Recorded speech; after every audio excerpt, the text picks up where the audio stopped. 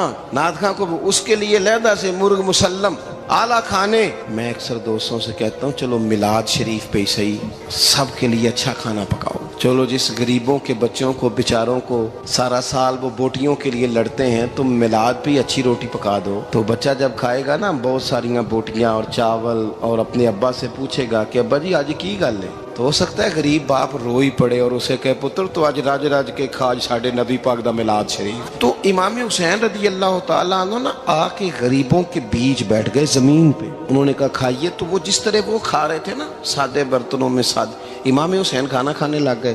میں نے کہا خیر کا کام کوئی بھی ملے اسے ضائع, چلو اور کچھ نہیں کر سکتے تھے, کسی کو سڑک ہی پار کرا دے نابینا کو, چلو اور کچھ نہیں کر سکتے, تو آپ کو پتہ ہے کہ سامنے والا بوجھ لے کے گزر رہا ہے, آپ تھوڑا سا ہٹ جائیں روڈ سے, اسے گزر لینے دیں. کوئی تو کام زندگی میں کوئی ارادہ تو خیر کا بندہ کرے. امام حسین بیٹھ گئے, ان کے ساتھ روٹی کھائی, تھوڑی دیر کے بعد اجازت لی, فرمایا جاؤں؟ کہنے لگے حضور اور کھائیے. فرمانے لگے میں تو ابھی روٹی کھا کے آیا تھا اور آج تک ایسا نہیں ہوا کہ دوبارہ کھانا کھاؤں, ایک لقمے کی بھوک نہیں تھی, جتنا بھی کھایا ہے نا یہ تمہارا دل خوش کرنے کے لیے کھایا ہے.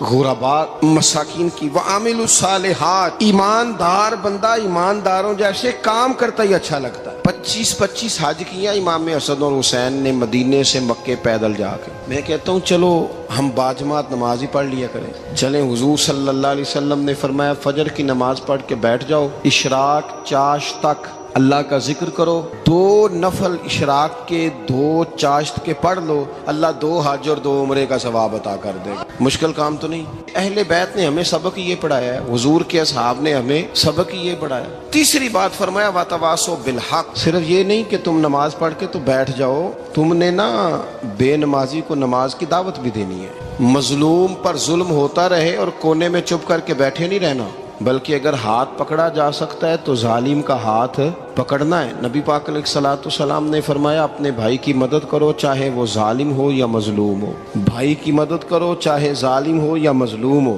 تو صحابہ نے عرض کی یا رسول اللہ صلی اللہ تعالی علیہ وسلم یہ مظلوم کی مدد تو سمجھ میں آتی ہے, یہ ظالم کی مدد کیسے کریں؟ نہیں سمجھ آ رہی ہے آپ کو بات؟ یا رسول اللہ صلی اللہ تعالی علیہ وسلم مظلوم کے ساتھ کھڑا ہونا تو ہماری عقل میں آ گیا, تو ظالم کی مدد کیسے کرنی ہے؟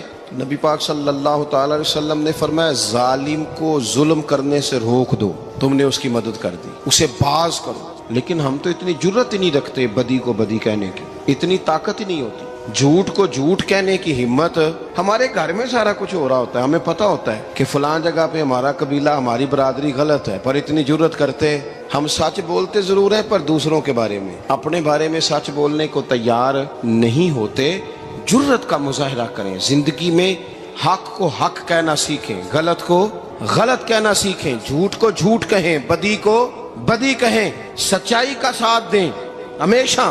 ہم نے جب تک دیکھو نا ظلم ہوتا رہے, زیادتی ہوتی رہے, اپنا دروازہ اندر سے بند کر لو, پتر باہر نہ جانا. کیوں جی؟ باہر اس پہ ظلم ہو رہا ہے, ان کے گھر آگ لگی ہے, کو ہمارے گھر تو نہیں نہ لگی. یاد رکھنا پڑوسیوں کی آگ نہ بجھاؤ گے تو اپنے گھر بھی آ جائے گی. اگر مظلوم کا ہاتھ نہیں پکڑو گے تو ظالم دلیر ہو جائے. اور ہمارے جتنے بھی بزرگ گزرے انہوں نے ظالموں کو ظالم کہا. امام احمد بن حنبل نے جیل کاٹی, امام اعظم ابو حنیفہ نے جیل کاٹی. آج کل لوگ کہتے ہیں مولانا صاحب آپ نے نا جناب غلط کو غلط نہیں کہنا, سیاست کی بات نہیں کرنی. کیوں جی؟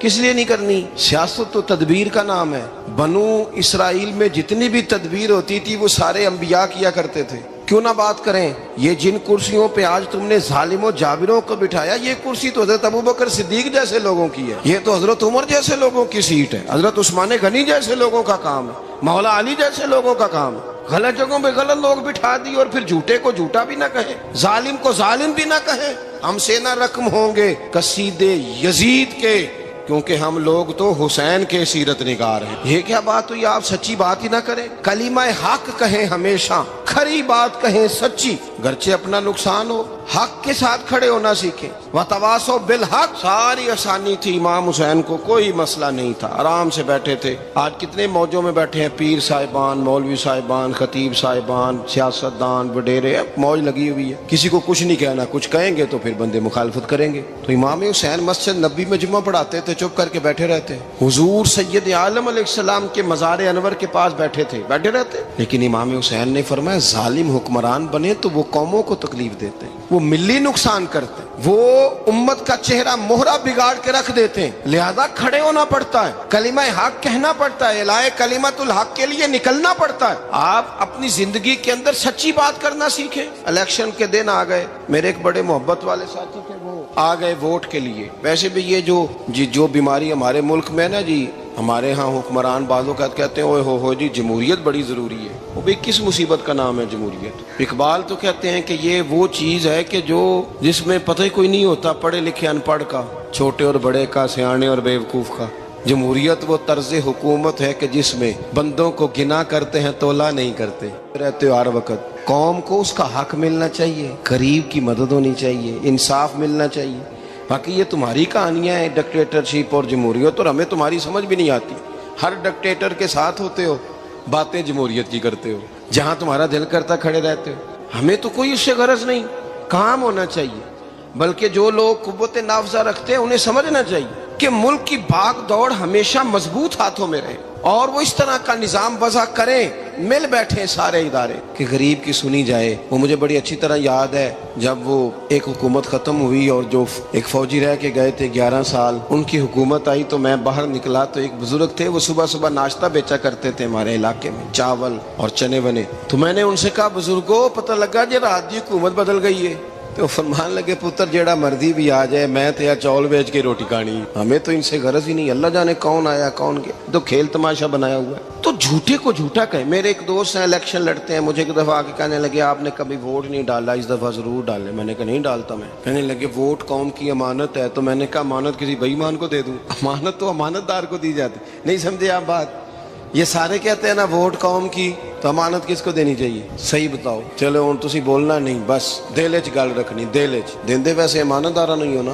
نہیں میں نے کہا بولنا نہیں، ہمیں کسی نے پتہ نہ لگ جائے، دیتے ویسے امانت داروں کو ہی ہو نا۔ یہ اپنے دل سے پوچھو، فیصلہ لو، اللہ سے ڈرو۔ ظالم کا مددگار ظالم ہوتا ہے، ظالموں کا مددگار ظالم ہوتا ہے۔ وہ تیرے میرے ووٹ پر جیت کر جب ظلم کرے گا تو پھر کون ہے جو یہ دعویٰ کرے گا کہ جناب میں ظالم کا مددگار نہیں؟ سوچو سمجھو، غور کرو۔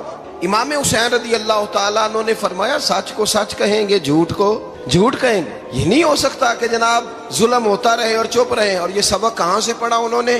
مولا علی شیر خدا سے۔ جب حضرت عثمان غنی رضی اللہ تعالیٰ عنہ پر بلوائیوں نے حملہ کیا نا، تو چونکہ حضرت عثمان غنی خالو تھے امام حسن اور حسین کے، حضرت عثمان خالو ہیں، سگے خالو ہیں، تو حضرت مولا علی شیر خدا نے یہ نہیں کہا کہ پتر اتنے بندے آ گئے ہیں، تلواریں ہیں، محاصرہ ہے، باہر نہ نکلنا، بلکہ حضرت مولا علی نے خود اپنے دونوں بیٹوں کو تلواریں پکڑائیں اور حضرت عثمان غنی کے دروازے پہ کھڑا کر کے کہا پتر خیال رکھنا تمہارے ہوتے ہوئے کوئی بھی شخص حضرت عثمان غنی کا دروازہ نہ کراس کر پائے۔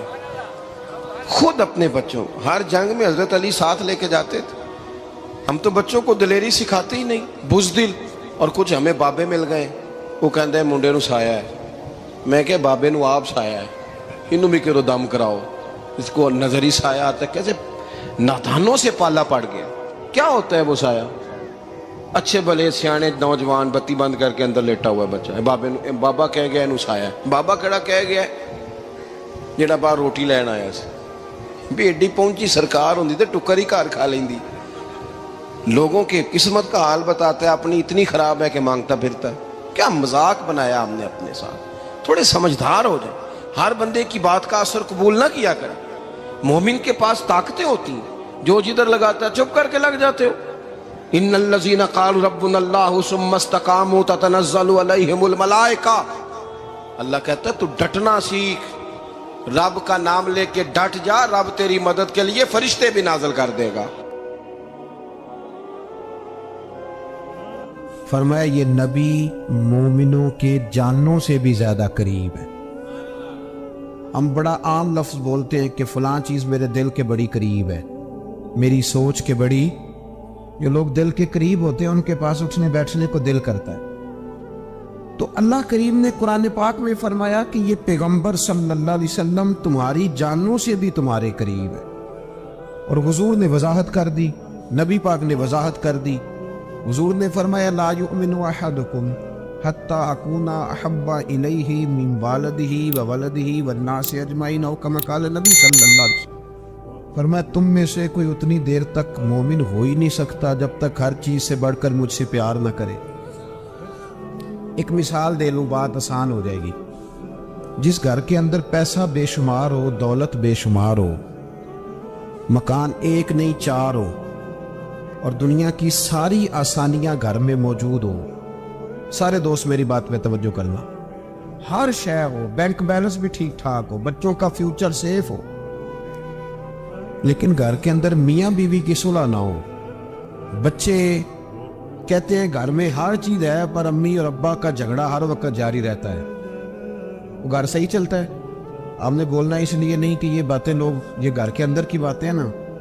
حالانکہ پاکستان کا تجزیہ یہ ہے کہ 95% میاں بیوی کے حالات ٹھیک نہیں پاکستان، یہ سرکاری اعداد و شمار ہے۔ 95% گھروں میں اختلاف رائے۔ یہ بات ذہن میں بٹھا لیں کہ میاں بیوی کا اگر اتفاق نہیں نہ ہوتا تو وہ کہیں کہ گھر میں کوئی بھی خوشی رہے گی تو یہ ممکن ہی نہیں، یہ سوال ہی نہیں پیدا ہو۔ 6 بچے ہوتے ہیں اور شادی کو 24 سال گزر جاتے ہیں، پھر بھی طلاق ہو جاتی ہے، اس لیے کہ میاں بیوی کے لیے سب سے ضروری چیز آپس کی محبت ہے۔ اور یار کیا خوبصورت انداز ہے میرے رسول پاک علیہ السلام کا، جتنی شاندار طبیعت حضور نے مولا علی شیر خدا کی تھی اتنی کوئی کر سکتا ہے؟ اور جتنی اعلیٰ ترین تربیت اور حسن سیدہ فاطمہ کو اللہ نے دیا کسی اور کو مل سکتا ہے؟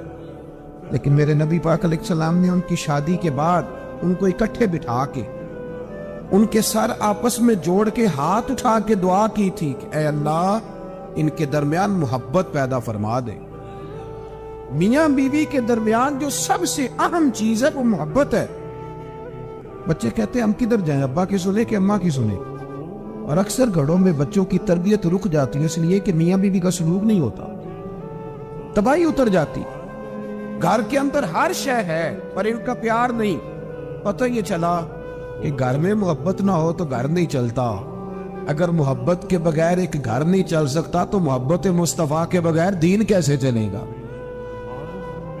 گھر نہیں چلتا میرے بھائی، ٹوٹ جاتا ہے، بکھر جاتا ہے۔ سارا کچھ ہونے کے باوجود میں نے مردوں کو روتے ہوئے دیکھا ہے، عورتیں تو روتی ہیں، میں نے مردوں کو روتے ہوئے دیکھا۔